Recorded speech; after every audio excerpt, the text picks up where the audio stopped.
Friends, welcome back to my channel Samvartika kitchen. আজকের recipe হলো কাতলা কষা। মাছটা ধুয়ে নিয়েছি, এখানে আমি দিয়ে দিচ্ছি হালকা হলুদ, পরিমাণ মতন লবণ। মাছটা একটু ভালো করে মেখে নিচ্ছি।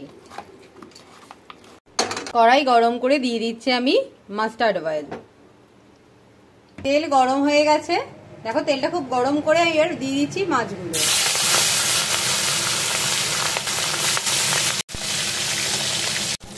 এপিট ওপিট করে মাছটা খুব ভালো করে ভেজে নিয়ে আমি তুলে নিচ্ছি। মাছগুলো আমি এখানে এক এক করে সব ভেজে নিলাম। তেল গরম করে তেলের মধ্যে আমি কেটে রাখা আলুগুলো দিয়ে দিচ্ছি। আলুগুলো আমি এপিট ওপিট করে বেশ লাল করে ভেজে নেব।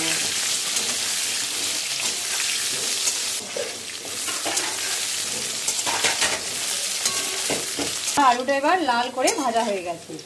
এবার ভেজে রাখা আলুগুলো আমি একটা ডিশের মধ্যে তুলে নিচ্ছি। এবার আমি এই তেলের মধ্যে দিয়ে দিচ্ছি একটু গোটা জিরে ফোড়ন। এই তেলের মধ্যেই দিয়ে দিচ্ছি আগে থেকে ভিজিয়ে রাখা জিরে গুঁড়ো, ধনে গুঁড়ো, হলুদ গুঁড়ো আর কাশ্মীরি লঙ্কার গুঁড়ো। এবার এই মশলাটা খুব ভালো করে কষিয়ে নিতে হবে। মশলা থেকে যতক্ষণ না তেল ছাড়ছে মশলাটি ততক্ষণ খুব ভালো করে কষাতে হবে। এই কষানোর সময় গ্যাসের ফ্লেমটা লো টু হাই ফ্লেমে নাড়তে হবে। ভালো কষে গেছে, এখন আমি এর মধ্যে দিয়ে দেবো অল্প একটু জল। জল দিয়ে মশলাটা আমি আবার কষাবো। এবার আমি এর মধ্যে দিয়ে দেবো ভেজে নেওয়া আলুগুলো, দিয়ে আবার খুব ভালো করে মশলার সাথে মিশিয়ে নিচ্ছি।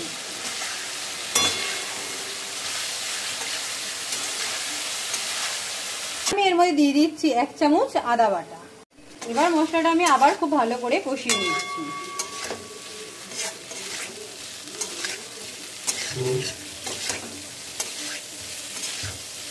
মশলা আমার খুব ভালো করে কষে গেছে। এবার আমি এর মধ্যে দিয়ে দিচ্ছি হালকা গরম জল।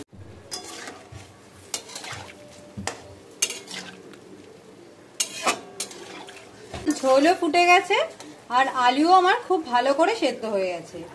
এখন আমি এর মধ্যে দিয়ে দেবো আমার ভেজে রাখা মাছগুলো।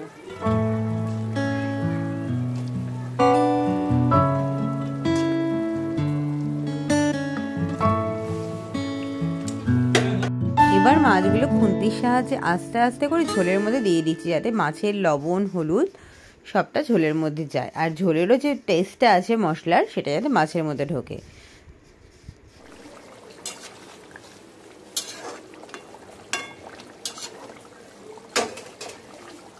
এবার মাছ আমার ফুটছে, এখন আমি এর মধ্যে দিয়ে দেবো একটু ধনেপাতা কুচি, দিয়ে দেবো 2টো কাঁচা লঙ্কা। কাঁচা লঙ্কাগুলো আমি চিড়ে দিয়েছি। ব্যাস রেডি আমার কাতলা কষা। এই গরমে দুপুরবেলা কাতলা কষা দিয়ে ভাত খেলে মন প্রাণ সব ঠান্ডা হয়ে যাবে।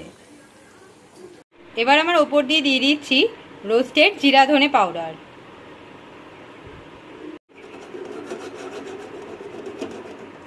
ব্যাস এবার রেডি আমার কাতলা কষা।